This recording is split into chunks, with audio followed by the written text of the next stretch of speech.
Hello students, in our today's lecture we are starting the process costing 3 in the cost accounting, right? Generally process costing 2 ના ઓરમાં process costing 3 જ હોય છે. તો તમને 2 ફાવે તો તમે 2 કરી શકો, 3 ફાવે તો 3 કરી શકો. બટ પ્રોસેસ 2 બહુ ઇઝી છે.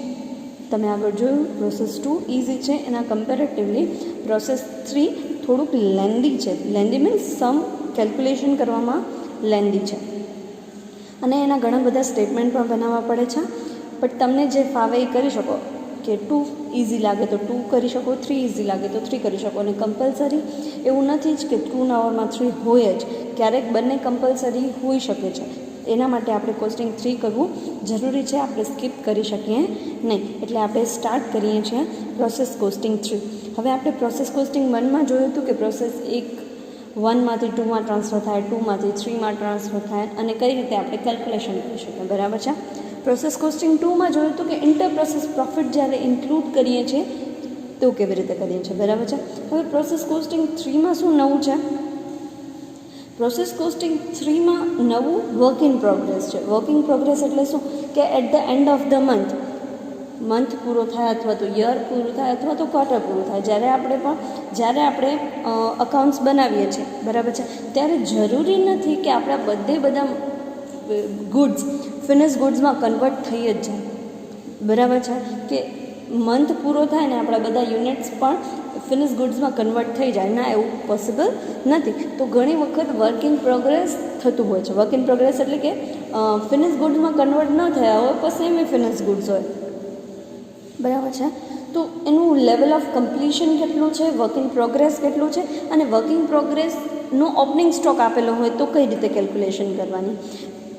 આનામાં આપણે જોઈશું કે ઓપનિંગ સ્ટોક 2 મેથડથી થઈ શકે, ફીફો મેથડથી અને એવરેજ મેથડથી. આમાં 2 મેથડ પણ ભણવાની છે. બટ એની પહેલાં જોઈ લઈએ કે પ્રોસેસ કોસ્ટિંગમાં એકચ્યુઅલી કરવાનું શું છે, બરાબર છે. એના માટે વર્ક ઇન પ્રોગ્રેસના કેટલા યુનિટ્સ છે, ફિનિશ ગુડ્સમાં કેટલા કન્વર્ટ થયા છે, એકચ્યુઅલમાં કેટલા યુનિટ્સ પ્રોડ્યુસ થયા છે, એના બેઝિસ ઉપરથી આપણે કોસ્ટ ફાઇન્ડ કરશું અને એના બેઝિસ ઉપરથી કોસ્ટ પર યુનિટ પણ ફાઇન્ડ કરવાની છે. તો આ આખું ચેપ્ટર સ્ટેટમેન્ટના બેઝ ઉપર છે. તમને સ્ટેટમેન્ટ આવડી જશે તો આ ચેપ્ટર ઇઝી છે. 2 ના ઓવરમાં 3 છે, તમે કરી પણ શકશો ને ઇઝી પણ એટલું જ છે. બસ જસ્ટ લેન્ધી છે અને તમને યાદ રાખવું પડશે. જ્યારે પ્રોસેસ કોસ્ટિંગ 2માં કાંઈ યાદ રાખવાની જરૂર નથી. બેઝિક ફોર્મેટ છે, બધા જ સમમાં એક જ ફોર્મેટથી કામ થાય છે. પણ અહીંયા સ્ટેટમેન્ટ પણ બધામાં સેમ આવશે, બટ મેથડ ફીફો મેથડ હશે, એવરેજ કોસ્ટ મેથડ હશે તો ચેન્જ આવશે, બરાબર છે. પહેલાં તો જોઈ લઈએ કે કયા સ્ટેટમેન્ટ આ પ્રોસેસ કોસ્ટિંગ 3માં બનાવવાના છે. પેલું સ્ટેટમેન્ટ છે સ્ટેટમેન્ટ ઓફ ઇક્વિવેલન્ટ પ્રોડક્શન. એટલે ઇક્વિવેલન્ટ એટલે એકચ્યુઅલમાં કેટલું પ્રોડક્શન થયું છે યુનિટ્સનું, બરાબર છે, એને કહેવાય સ્ટેટમેન્ટ ઓફ ઇક્વિવેલન્સ. એનું ફોર્મેટ જોઈ લઈએ. પર્ટિક્યુલર્સ, units, material, percentage in units. તમે કેટલા % મટીરિયલ કમ્પ્લીટ થયું છે અથવા કેટલા % નથી થયું. દેટ મીન્સ કે વર્ક ઇન પ્રોગ્રેસ હોય તો 80% કામ થઈ ગયું છે, 20% કામ રિમેનિંગ છે, બરાબર છે. તો એવી જ રીતે મટીરિયલ, લેબર અને ઓવરહેડના પર્સન્ટેજ આપેલા હશે, બરાબર છે. તો એ પ્રમાણે તમને એકચ્યુઅલ યુનિટ ફાઇન્ડ કરવાના હશે, બરાબર છે. વર્કિંગ પ્રોગ્રેસ હોય તો તમારા એકચ્યુઅલમાં ઇક્વિવેલન્ટ યુનિટ્સ કેટલા છે એ આ સ્ટેટમેન્ટ ઉપરથી ખબર પડશે, બરાબર છે. આ યુનિટ્સ મળશે, એના બેઝિસ ઉપરથી આપણો જે કોસ્ટ હશે એ ડિસ્ટ્રીબ્યુટ થશે અને કોસ્ટ પર યુનિટ ફાઇન્ડ કરવાનું આવશે, બરાબર છે. એના પછી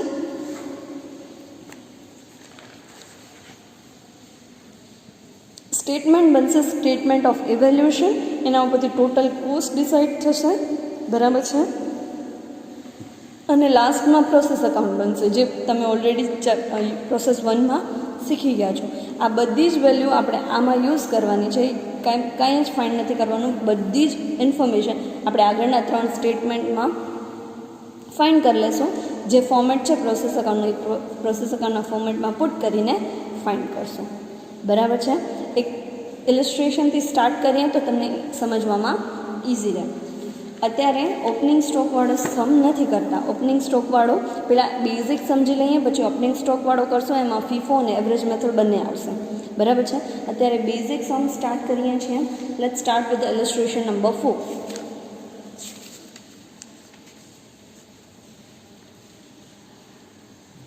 શું કે છે ઇલસ્ટ્રેશન નંબર 4માં? Illustration number 4. During the August 2012, a 10,000 units were introduced in process account 1 at a cost of rupees 18,700. At the end of the month, 6,400 units has been produced and transferred to the next process. એટલે next process માં 6,400 unit transfer કર્યા. 2,500 unit were incomplete. That means A work in progress છે. 2,500 કેવા છે? Work in progress છે. 11,000 unit has been scrapped એટલે normal loss આવશે. તો 1,100 unit will be normal loss. At the end of the month, the incomplete unit will reach the stage of the completion. મેં તમને કીધું હતું કે કમ્પ્લીશનના સ્ટેજનો પર્સન્ટેજ આપેલા હશે. તો મટીરિયલના 80, લેબરના 50 ને ઓવરહેડના 40. The expense of the production during the month. Total expense આપેલો છે. Direct material 8,000, direct veggies 15,500, production overhead 7,500. The normal loss is 10% of unit introduced and the price of the scrap value is 1.20%. Prepare a statement of equivalent production, statement of cost, statement of evaluation and process number 1 account. બરાબર છે. આ 4 બનાવવાના છે. તો start કરીએ ઇલસ્ટ્રેશન number 4. સૌથી પહેલાં આપણે સ્ટેટમેન્ટ ઓફ ઇક્વિવેલન્ટ પ્રોડક્શનનો બનાવશું. આનામાં યુનિટ સિવાય કોઈપણ જાતની ઇન્ફોર્મેશન સ્ટેટમેન્ટ ઓફ ઇક્વિવેલન્ટ પ્રોડક્શનમાં આવશે નહીં. તો સૌથી પહેલાં સ્ટેટમેન્ટ ઓફ ઇક્વિવેલન્ટ બનાવીએ. સૌથી પહેલાં જોઈએ કે ટોટલ યુનિટ ઇન્ટ્રોડ્યુસ કેટલા કર્યા? 10,000. તો ટોટલ યુનિટ ઇન્ટ્રોડ્યુસ 10,000. તો અહીંયા નીચે લાસ્ટમાં ટોટલ લખી નાખવાના 10,000. બરાબર છે. હવે સૌથી પહેલાં આપણે લખશું અહીંયા નોર્મલ લોસ. શું લખશું? Normal loss. નોર્મલ લોસ કેટલો આપેલો છે? 10%.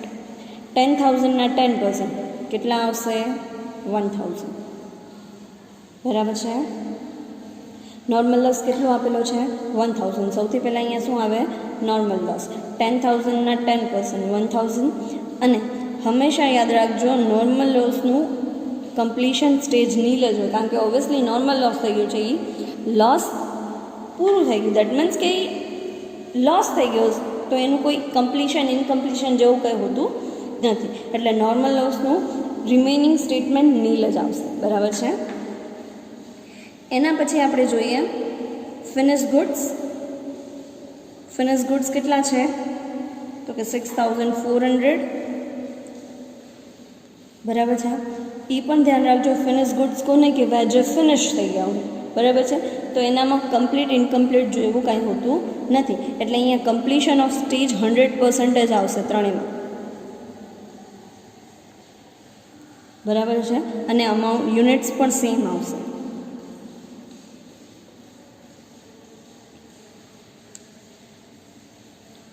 બરાબર છે. પછી આવશે વર્ક ઇન પ્રોગ્રેસમાં. અમુક ગુડ્સ હતા work in progress. Work in પ્રોગ્રેસમાં હતા 2,500. બરાબર છે. અને એના કમ્પ્લીશન આપેલું છે. સ્ટેજીસ ઓફ કમ્પ્લીશન આપેલું છે 80%, 50% ને 40%. બરાબર છે. તો મટીરિયલમાં આવશે 80%, લેબરમાં આવશે 50 અને ઓવરહેડમાં આવશે 40. બરાબર છે.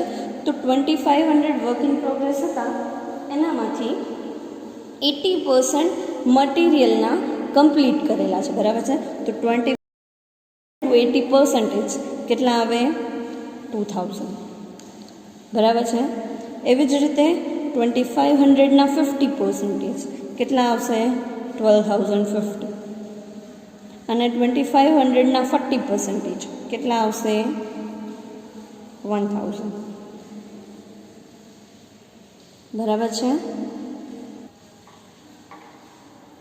બરાબર છે. વર્ક ઇન પ્રોગ્રેસમાં જ લેવલ ઓફ કમ્પ્લીશન આવશે. ફિનિશ ગુડ્સમાં 100% આવે, નોર્મલ લોસમાં નહીં લાગે. હવે આપણે અહીંયા ટોટલ કરીએ તો 10,000માંથી 1,000 તો લોસ થઈ ગયો, 6,400 ફિનિશ ગુડ્સ થઈ ગયા, 2,500 વર્ક ઇન પ્રોગ્રેસમાં છે. સ્ટીલ 100નો મિસિંગ આવે છે. બરાબર છે. તો આપણે માની લઈશું કે આ શું હશે, એબનોર્મલ લોસ. શું હશે, એબનોર્મલ લોસ. તો આપણે અહીંયા પુટ કરશું એબનોર્મલ લોસ. કેટલા યુનિટ્સ, 100 યુનિટ્સ. બરાબર છે. એબનોર્મલ લોસ થઈ ગયું છે તો એનું કમ્પ્લીશન પણ 100% જ થશે. બરાબર છે. તો એબનોર્મલ લોસ અને ફિનિશ્ડ ગુડ્સ બંનેનું 100% જ લેવાશે. બરાબર છે. હવે લાસ્ટમાં ટોટલ કરશું યુનિટ્સનું. મટીરિયલ ટોટલ યુઝ થયા છે 6400 plus 100 plus 2000. It will come 8500. બરાબર છે. એવી રીતે લેબર કેટલું યુઝ થયું છે, 6400 12050 પ્લસ 100. ઇટ વિલ કમ 7750. બરાબર છે. એવી જગ્યાએ overheads 1000 plus 6400 plus 100. It will come 7500. બરાબર છે. લેવલ ઓફ કમ્પ્લીશન અલગ અલગ છે મટીરિયલ, લેબર અને ઓવરહેડનું. બરાબર છે. એટલે એના યુનિટ્સ પર કેવા આવ્યા, ડિફરન્ટ આવ્યા. આ ક્યારે સિચ્યુએશન બને, જ્યારે વર્ક ઇન પ્રોગ્રેસ હોય ત્યારે બની શકે એવું કે મટીરિયલ 80% યુઝ થઈ ગયું, પણ એના ઉપર જે કામ કરવાનું છે લેબરને અથવા તો ઓવરહેડમાં જે એક્સ્ટ્રા બેનિફિટ કે એક્સ્ટ્રા જે મટીરિયલ યુઝ થાય છે અથવા તો જેટલી પ્રોસેસિંગ ફર્ધર છે એ બાકી રહી ગયું, તો એનું લેવલ ઓફ કમ્પ્લીશન અલગ અલગ છે. બરાબર છે. તો એનો કોસ્ટ પણ એ જ પ્રમાણે ફાઇન્ડ થવો જોઈએ. બરાબર છે. એના માટે આપણે એકચ્યુઅલ પ્રોડક્શન ફાઇન્ડ કર્યું. આપણે યુનિટ તો 10,000 જ ઇન્ટ્રોડ્યુસ કર્યા હતા. બરાબર છે. બટ એનામાંથી મટીરિયલના કેટલા યુનિટ્સ, તો કે 8500. લેબરના કેટલા યુનિટ્સ, તો કે 7750. અને ઓવરહેડમાં કેટલા યુનિટ્સ યુઝ થયા છે, તો કે 7500. બરાબર છે. સ્ટેટમેન્ટ 1 ખબર પડી.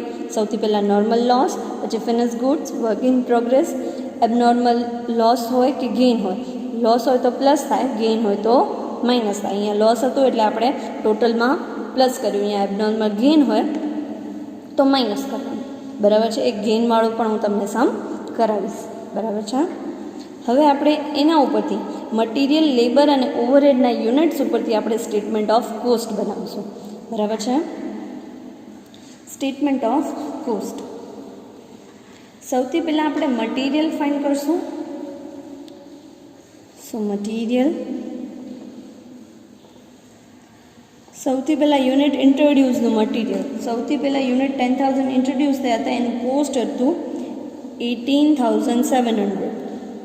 સૌથી પહેલાં મટીરિયલ ઇન્ટ્રોડ્યુસ થયું હતું ત્યારે 18,700 કોસ્ટ.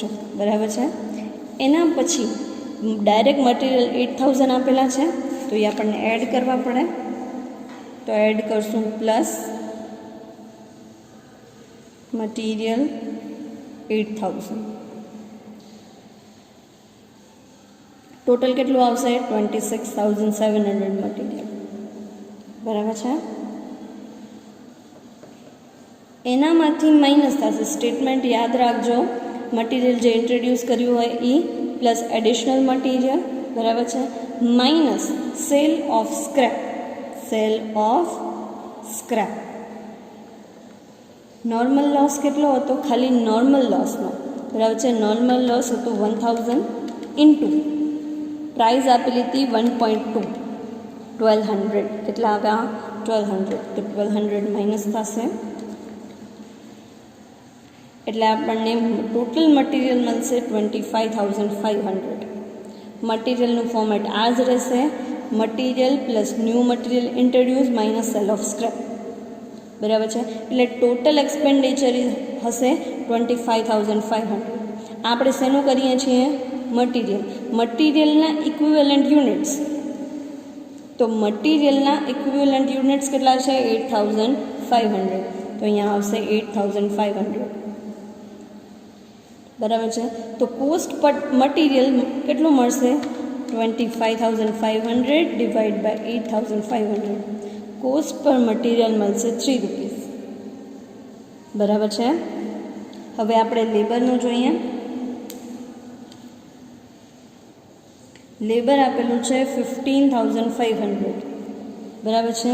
લેબરના યુનિટ્સ કેટલા છે, 7750 बराबर है। तो कोस्ट पर मटीरियल फाइंड करिए 15,500 divide by 7750 it will come ₹2। एवी ज रीते ओवरहेडना एक्सपेन्स आपेलो है 7500। Equivalent of units of the overhead is 7500। Cost per unit will be 3। Total cost केटलो आवशे 3 + 2 5 5 + 1 6। टोटल कोस्ट केटलो आव्यो 6 पर यूनिट।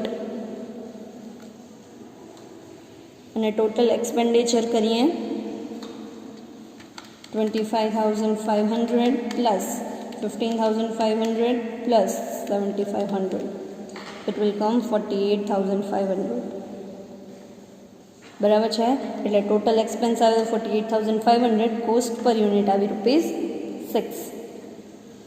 આ સ્ટેટમેન્ટ ઓફ કોસ્ટ બન્યું। કોસ્ટ પર યુનિટ ઉપરથી 3, 2 અને 1 પર્ટિક્યુલર કોસ્ટ ઉપરથી આપણે સ્ટેટમેન્ટ ઓફ ઇવેલ્યુએશન બનાવશું। શું બનાવશું? Statement of evaluation. હવે ધ્યાન આપજો, સ્ટેટમેન્ટ ઓફ ઇવેલ્યુએશન બનાવવા માટે કોના બેઝિસ ઉપરથી બનશે? તો કે સ્ટેટમેન્ટ ઓફ ઇક્વિવેલન્ટ પ્રોડક્શન ઉપરથી। સૌથી પહેલાં નોર્મલ લોસ આવે, બસ નોર્મલ લોસના કોઈ પણ સ્ટેજીસ છે નહીં એટલે એ નહીં આવે। એના પછી શું આવે? Abnormal loss.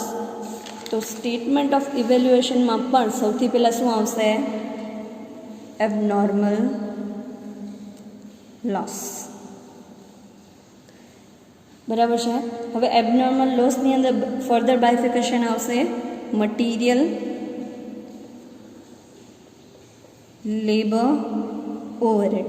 એબનોર્મલ લોસના યુનિટ્સ કેટલા છે? 100 100 100 ઇન્ટુ મટીરિયલની પ્રાઇસ તો કે 3, લેબરની 2 અને ઓવરહેડની 1, તો 3, 2 અને 1 સ્પેસિફિકલી મલ્ટિપ્લિકેશન થશે 100 યુનિટ્સ અબનોર્મલ લોસના ઇન્ટુ મટીરિયલની કોસ્ટ પર unit 300, 200, 100, 300, 200, 100. Total cost of the abnormal loss is 600. Total cost of the abnormal loss is 600. જ્યારે આપણે ચેપ્ટર 1 કર્યું હતું ત્યારે પ્રોસેસ અકાઉન્ટમાં ટ્રાન્સફર પ્રાઇસ ફાઇન્ડ કરીને એબનોર્મલ લોસની વેલ્યુ ફાઇન્ડ કરતા હતા, યાદ છે? બટ આનામાં આપણે specifically statement of evaluation find કરીએ છીએ કે હકીકતમાં મટીરિયલ, લેબર અને ઓવરહેડનો કોસ્ટ પર યુનિટ કેટલો આવ્યો એના મલ્ટીપ્લાય કરીએ એબનોર્મલ લોસથી અને એકચ્યુઅલ કોસ્ટ ફાઇન્ડ કરીએ એબનોર્મલ લોસથી, બરાબર છે? એના પછી સેકન્ડ, આ હંમેશા કેના ઉપરથી બનશે? સ્ટેટમેન્ટ ઓફ ઇક્વિવેલન્ટ પ્રોડક્શન ઉપરથી. એબનોર્મલ લોસમાં નીલ હતું, નોર્મલ લોસમાં નીલ હતું એટલે એનું કોઈ જ નહીં આવે. એબનોર્મલ લોસનું કર્યું, પછી હવે કરશું ફિનિશ ગુડ્સનું. ફિનિશ ગુડ્સ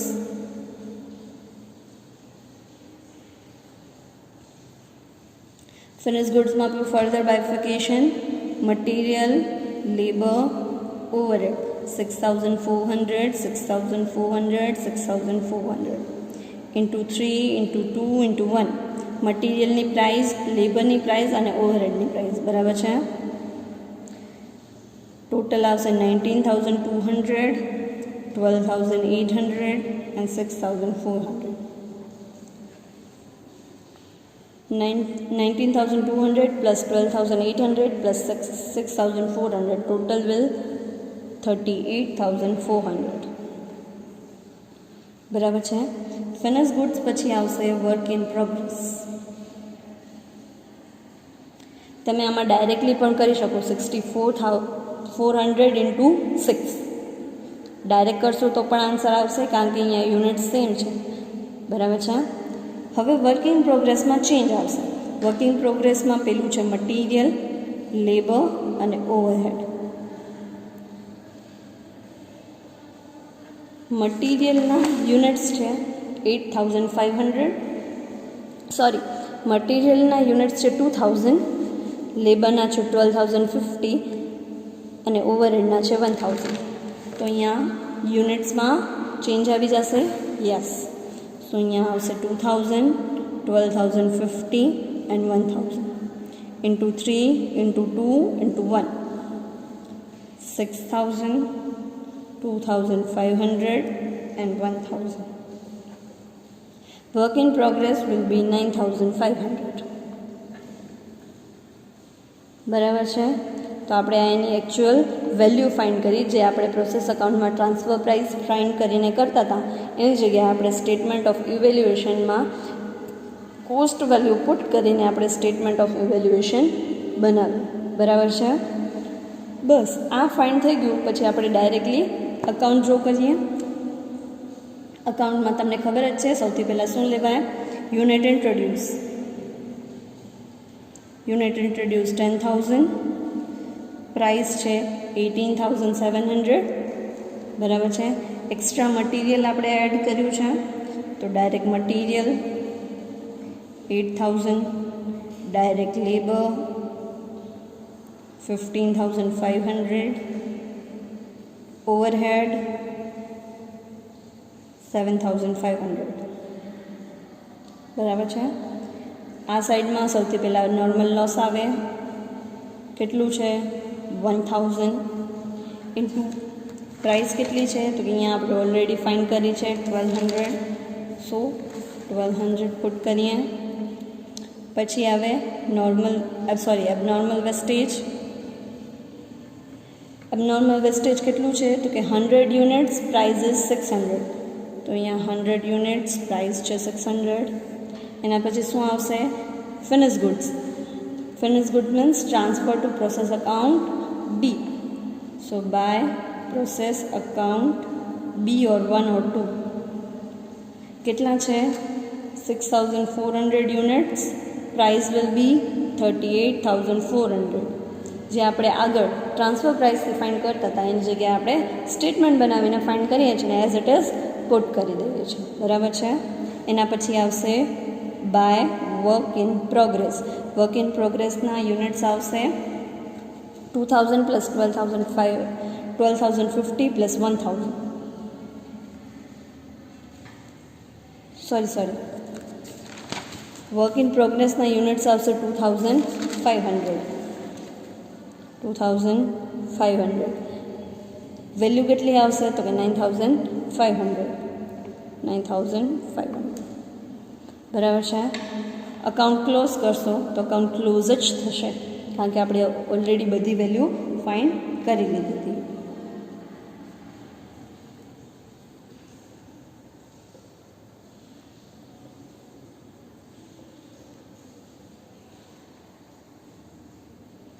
સમજાણું? આ રીતે આપણે પ્રોસેસ અકાઉન્ટ ક્રિએટ કરવાનું છે જેમાં આપણે ઓલરેડી બધા સ્ટેટમેન્ટમાં વેલ્યુએશન ફાઇન્ડ કરી લઈએ છીએ. અબનોર્મલ લોસની, ફિનિશ ગુડ્સની, વર્ક ઇન પ્રોગ્રેસની. અગર આનામાં ઓપનિંગ સ્ટોક આપેલો હોય તો અલગ અલગ મેથડ પ્રમાણે સ્ટેટમેન્ટ બનશે. જ્યારે અબનોર્મલ ગેઇન હશે, અહીંયા અબનોર્મલ લોસ છે, જ્યારે પણ અબનોર્મલ ગેઇન હશે ત્યારે પ્લસની જગ્યાએ શું થશે? માઇનસ. બરાબર છે. સ્ટેટમેન્ટ ઓફ કોસ્ટમાં કોઈ જ ચેન્જ નહીં આવે. એબનોર્મલ લોસ હોય એવી જ રીતે એબનોર્મલ ગેઇનની પણ વેલ્યુએશન થશે અને અહીંયા આપણે એબનોર્મલ લોસ લખીએ છીએ એની જગ્યાએ ડેબિટ સાઈડ આવે એબનોર્મલ ગેઇન. બરાબર છે. Thank you.